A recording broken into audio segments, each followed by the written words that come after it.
Hello दोस्तों, मैं हूं प्रोफेसर सागर और मैं आपका स्वागत करता हूं मेरे यूट्यूब चैनल पे बायो जर्नी विद प्रोफेसर सागर। अगर आपने अब तक चैनल को सब्सक्राइब नहीं किया है तो पहले जाके सब्सक्राइब करो और बेल आइकन पे क्लिक करो। So today we will discuss about external structure of the heart. Okay, so human heart is four chambered, मतलब ह्यूमन हार्ट के चार चेम्बर है। There are two atria, two ventricle. Atria are called as receiving chamber. Okay, atria are also called as auricles. Singular बोलेंगे atrium, अगर एक रहेगा तो उसको बोलने का एट्रियम। ओके, अगर दो है तो it is called as atria. So atria are called as receiving chamber, मतलब वो ब्लड रिसीव करेगा, बराबर कि नहीं। Ventricle is called as distributing chamber और पंपिंग चेम्बर। तो अगर आपने डायग्राम में देखा, आपको यहाँ पे दिख रहा है, यहाँ पे देखो, I will just use a pointer. तो डायग्राम में यहाँ पे देखो, देर इज राइट ऑरिकल दिख रहा है यहाँ पे। Okay, then there is here, there will be somewhere left auricle. Can you see there is left auricle? This is called as ventricle. दिख रहा है, ये है राइट वेंट्रिकल, ये है लेफ्ट वेंट्रिकल। तो your heart is four chambered, जो किससे बना है? दो एट्रिया एंड दो ventricle. Atria are thin walled और रिसीविंग चेम्बर। एट्रिया का दूसरा नाम है ऑरिकल। वेंट्रिकल्स कैसा है? Thick walled and they are called as distributing chamber. Okay, externally अगर आपने देखा, ये ऑरिकल और ये वेंट्रिकल, देखो देर इज अ ग्रू। ग्रू मतलब डिप्रेशन, दिख रहा है यहाँ पे छोटा सा ऐसे डिप्रेशन है, बराबर। ये डिप्रेशन से क्या होता है? Atria and ventricle they are separated externally by the transverse groove. Okay, तो ये ट्रांसवर्स ग्रू को बोलने का, that is called as coronary sulcus. ये ट्रांसफर ग्रू को बोलने का, it is called as coronary sulcus. Are you getting? Similarly ये वेंट्रिकल है, कौन सा वेंट्रिकल है? Right ventricle. ये है लेफ्ट वेंट्रिकल। तो ये भी क्या है? Externally they are separated. So दो बोथ द, ये भी क्या है? Externally they are separated. They are separated by means of atrioventricular sulcus. तो ये हुआ एंटेरियर और ये हुआ पोस्टेरियर, बराबर कि नहीं। So this is called as anterior atrioventricular sulcus. ये हुआ posterior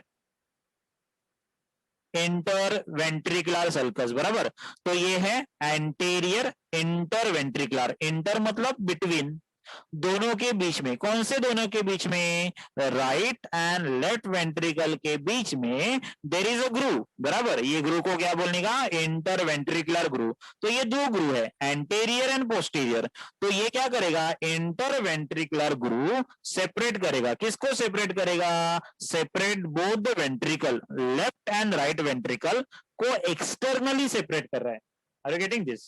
so this is called as coronary sulcus. अगर आपने देखा, ये कोरोनरी सल्कस है, यहाँ पे क्या है? You can make out there are coronary vessels and coronary vein. और इधर भी देखो, can you see there is coronary artery and coronary veins. तो कोरोनरी आर्टरी और coronary veins, they are going to provide blood और receive the blood from the heart wall. मतलब coronary artery क्या करता है? ऑक्सीनेटेड ब्लड प्रोवाइड करेगा। किसको provide करेगा? It is going to provide to the heart wall, बराबर। वैसे कोरोनरी वेन है, coronary vein is going to collect, क्या कलेक्ट करेगा? Deoxygenated blood. So arteries are in red in colour, और vein कौन से कलर में दिखा है? यहाँ पे ब्लू कलर में दिखा है। Are you getting this? तो ये हुआ, that is atria and ventricle के बारे में एक्सटर्नली। ओके, अगर आपने देखा, ये है पल्मोनरी ट्रंक, दिख रहा है ये पल्मोनरी ट्रंक, बराबर। तो यहाँ पे देखो, ये लिखा है यहाँ पे, can you see this is a pulmonary trunk. तो ये पल्मोनरी ट्रंक क्या करेगा? It is going to receive deoxygenated blood from right ventricle. Pulmonary trunk क्या कर रहा है? डीऑक्सीनेटेड ब्लड रिसीव करेगा। किधर से रिसीव करेगा? From right ventricle. And that deoxygenated blood किधर जाएगा? ये जाएगा left and right pulmonary artery. तो ये हुआ राइट, बराबर। This is a left pulmonary artery. यहाँ पे देखो, ये ब्रांचेस है, किसका ब्रांचेस है? That is right pulmonary artery. मतलब फिर से मैं रिपीट कर रहा हूं, देखो, राइट वेंट्रिकल से डीऑक्सीनेटेड ब्लड किधर जाएगा? Pulmonary trunk. पल्मोनरी ट्रंक से ये डीऑक्सीनेटेड ब्लड जाएगा पल्मोनरी आर्टरी, और ये पल्मोनरी आर्टरी क्या कर रहा है, ये ऑक्सीजन डीऑक्सीजनेटेड ब्लड लेके जा रहा है लंग्स में, because in the lungs there will be purification of the blood, there will be oxygenation of blood, बराबर। मतलब ब्लड को ऑक्सीजन किधर मिल रहा है, लंग्स में मिल रहा है, किधर मिल रहा है, लंग्स में मिल रहा है। Are you getting this? Okay, अभी यहाँ पे देखो, वैसे आपको यहाँ पे दिख रहा है देयर इज एवोटा, बराबर कि नहीं? तो ये एवोटा है, ये एवोटा आएगा लेफ्ट वेंट्रिकल से, ओके, इंटरनली ये एवोटा किधर से आ रहा है, लेफ्ट वेंट्रिकल से आएगा। और अगर ये आपने देखा, ये एवोटा, बराबर कि नहीं, ये एवोटा और पल्मोनरी ट्रंक देखो एक्सटर्नली कनेक्टेड है, okay, aorta and pulmonary trunk they are externally connected, समझ में आ रहा है कि नहीं? So aorta and pulmonary trunk और एवोटिक आर्च दिख रहा है, ये आर्च रीजन है, ये आर्च और ये pulmonary trunk, arch is a part of aorta. देखो ये एवोटा का 3 रीजन है, दिख रहा है यहाँ पे देखो, ascending aorta, arch of the aorta and descending aorta. तो ये जो आर्च रीजन है, दिख रहा है यहाँ पे आर्च रीजन, ये आर्च रीजन और ये pulmonary trunk they are externally connected, externally बाहर की तरफ वो कनेक्टेड है एक दूसरे को, वो कनेक्शन को बोलने का ligamentum arteriosum, that connection is known as ligamentum arteriosum, बराबर कि नहीं? कनेक्शन को क्या बोलने का, लिगामेंटम आर्टेरियोजम।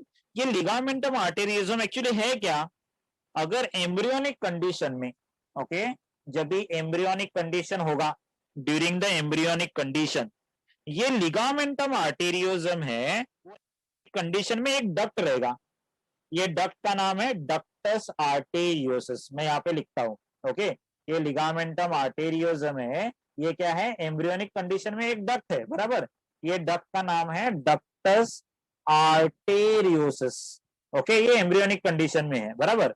तो जैसे ही एम्ब्रियोनिक कंडीशन में क्या हो जाएगा, ये एम्ब्रियो का डेवलपमेंट जैसे कंप्लीट हो जाएगा, ये डक्टस आर्टेरियोसिस लॉस्ट हो जाएगा, लेकिन फिर भी उसका कनेक्शन अपने को दिखेगा, क्या कनेक्शन को बोलने का, लिगामेंटम आर्टेरियोजम। तो ligamentum arteriosum is a remnant part, remaining part of embryonic duct, मतलब रिमेनिंग पार्ट है, किसका रिमेनिंग पार्ट है, एम्ब्रियोनिक डक्ट। क्या नाम है ये एम्ब्रियोनिक डक्ट का, ये एम्ब्रियोनिक डक्ट का नाम है that is ductus arteriosus, okay, क्या नाम है, डक्टस आर्टेरियोसिस, ओके, इतना समझ में आया? तो यहाँ पे देखो, ये है एओर्टा, बराबर, ये एओर्टा का 3 ब्रांचेस है, ascending aorta, arch of the aorta and descending aorta. Are you getting this? तो ये जो असेंडिंग एओर्टा है, बराबर कि नहीं, और ये आर्च ऑफ द एओर्टा है, और ये थर्ड रीजन क्या है, डिसेंडिंग। ये जो आर्च ऑफ एओर्टा है और एओर्टिक आर्च बोलते हैं उसको, उसका 3 ब्रांचेस है, पहला है ब्रैकियोसेफेलिक आर्टरी, दूसरा है left common carotid artery and third is left subclavian. और ये ब्रैकियोसेफेलिक, ब्रैकियो मतलब ब्रैक इज शोल्डर, सिफेलिक मतलब हेड रीजन, बराबर कि नहीं? तो ये किधर जाएगा, it will go to the shoulder as well as head region. देखो, can you see there is right common carotid artery, carotid artery हमेशा it will go to the head region, किधर जाएगी कैरोटिड आर्टरी, हेड रीजन में, बराबर। Right सब क्लेविंग मतलब right shoulder में जाएगा, लेफ्ट सब क्लेविंग मतलब it will go to the left portion of the shoulder, बराबर कि नहीं? And left common carotid artery it is going to the head region. ये जो कॉमन कैरोटिड आर्टरी है उसका फिर से 2 ब्रांच होता है, okay, so there is external and internal carotid and all these carotid artery via neck region it will go to the head, मतलब neck में से पास होके ये किधर जाएगा, हेड में जाएगा, ओके, इतना समझ में आया? अब यहाँ पे देखो, इधर आओ, राइट ऑरिकल आपको दिख रहा है, राइट ऑरिकल में क्या है, ये क्या करेगा, it is going to receive deoxygenated blood, deoxygenated blood मतलब जिसमें ऑक्सीजन का लेवल कम है, बराबर कि नहीं? सो ये deoxygenated blood is received by the auricle from vena cava, superior vena cava, it is going to collect deoxygenated blood from anterior part of the body. Then you can see there is inferior vena cava, inferior vena cava is going to collect deoxygenated blood from that is posterior part of the body. तो ultimately ये deoxygenated blood open होगा, किधर open होगा, in right atrium.